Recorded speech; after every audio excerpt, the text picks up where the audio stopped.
Irã. Israel, o nosso querido Igor Lucena, mas é analista internacional, mas eu vou pedir ele para comentar sobre essa declaração do presidente Lula na chegada ao Canadá. Ô Igor, que bom te ver aqui, bem-vindo. Até ensaiamos. Coral, ó. Olá, Valteno, muito bom dia a todos, é um prazer estar aqui com vocês. Então, o que achou da declaração do Lula como convidado, falando mal do anfitrião? Olha, Valteno, existem dois pontos aí que são importantes para a gente ler um pouco as entrelinhas. O primeiro é que o presidente Lula, não o Brasil, tá? O presidente Lula passa a não ter uma relevância importante dentro desse grupo, né? E mesmo é importante, outros líderes foram convidados, Narendra Modi, o próprio Lula e outros presidentes e primeiros ministros. E é importante dizer que o G7, diferentemente do que o presidente Lula fala, tem uma importância, porque são nações democráticas. Acho que o presidente Lula, quando fala que não tem relevância, não tem o Irã, a Rússia, não tem ditaduras, que infelizmente o presidente Lula está passando a conviver e dar uma importância que nós brasileiros não gostamos de dar para governos autoritários. E o fato de que a pauta do presidente Lula, apesar de ser importante, a gente está falando de transição energética e combate à fome, ela não é prioritária hoje no mundo do chamado mundo desenvolvido. Isso porque a Europa passa por uma necessidade de autodefesa sobre a sua própria existência contra os ataques russos. Inclusive ontem foi dito que a Látvia, né, poderia ser, ou seja, a Letônia, né, poderia ser a próxima nação a ser invadida pela Rússia. E os Estados Unidos têm uma visão completamente sobre a visão comercial sobre Donald Trump.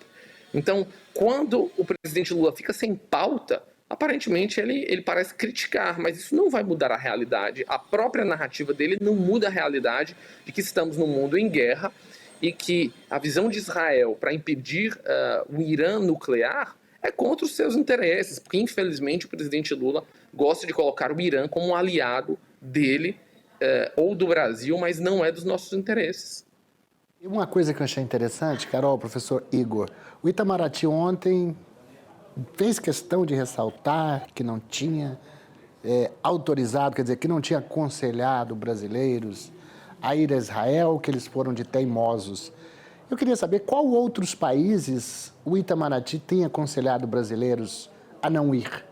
Porque me parece que só focou ali Israel. Será que o Itamaraty aconselha brasileiros a não ir à Rússia? Será que aconselha brasileiros a não ir em outras regiões onde a gente sabe que tem dificuldade? Eu nunca vi um alerta, não vão para o Irã, não vão para a Rússia. Israel sempre foi assim, o Lula é persona não grata em Israel devido às declarações que fez e que deu durante todo o governo dele. Agora, pelo menos o Itamaraty parece que não se manifestou com relação aos brasileiros que estão lá. Mas vamos falar dessa questão de Israel com o Irã, porque nos interessa no agro, né, Carol? É a questão econômica ali. De que forma a gente pode ser afetado? Essa é uma região que não é... A gente tem falado muito aqui da importação de ureia, mas a gente tem exportação de milho para o Irã, que parece que compra 5 milhões de toneladas de milho do Brasil, não é pouca coisa. E tem também o fluxo de navios que passam ali por aqueles canais que o Irã tem controle, aqueles estreitos. Eu queria que você falasse o que o agro pode ser afetado com essa guerra.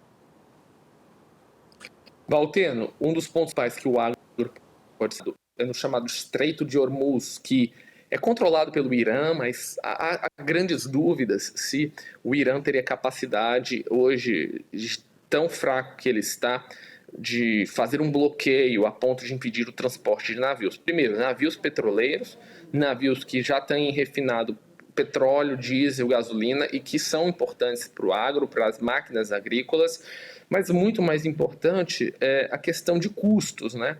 A partir do momento que você tem um conflito e que navios precisam passar até com insumos agrícolas, por exemplo, no Estreito de Hormuz, você tem a impossibilidade desses navios passarem, que seria muito ruim.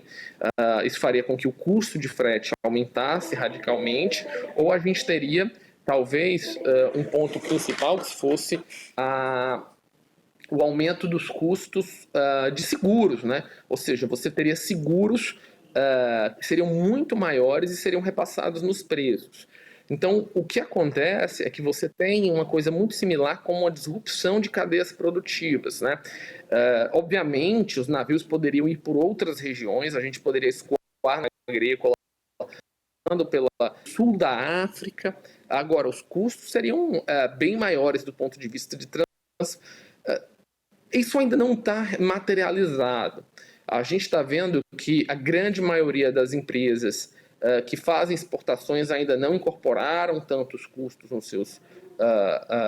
nos seus budgets operacionais e não repassaram para os clientes, mas isso pode ser uma realidade à medida que a guerra avança em outros termos, ou se o Irã fica totalmente no mercado de petróleo, né? Se você tem uma impossibilidade de contratações, acho que isso fica bastante complexo. Então, para o agro brasileiro, o que é complexo seria um aumento radical de custos, um aumento radical de seguros, e eu não vejo agora uma possibilidade de que fretes ou que a gente tenha uma falta de ureia ou uma falta de fertilizantes. Acho que isso aí pode ser trabalhado com outros players e não acho que isso vai ter uma disrupção.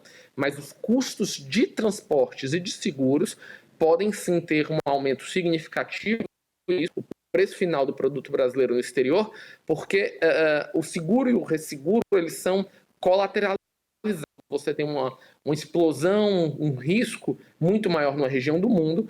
As grandes empresas, que são poucas nesses mercados, eles terminam repassando para o planeta inteiro como uma medida de diversificação. Então, eu acho que esse seria o grande problema que a gente poderia assistir daqui para frente. Igor, e só para a gente finalizar aqui o nosso bate-papo, o senhor acha que quanto tempo ainda leva essa guerra?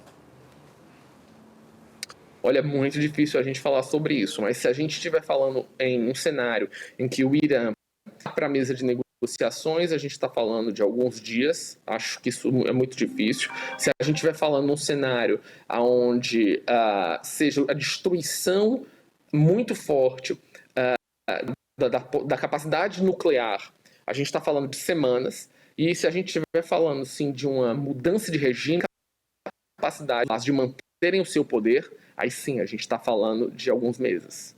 Professor Igor, obrigado pela sua participação aqui. Não some não, tá? Importante ter o senhor aqui com a gente. Eu que agradeço, Valtena. Muito obrigado e bom dia. Obrigada. Até a próxima. Temos mais análise, né, Carol?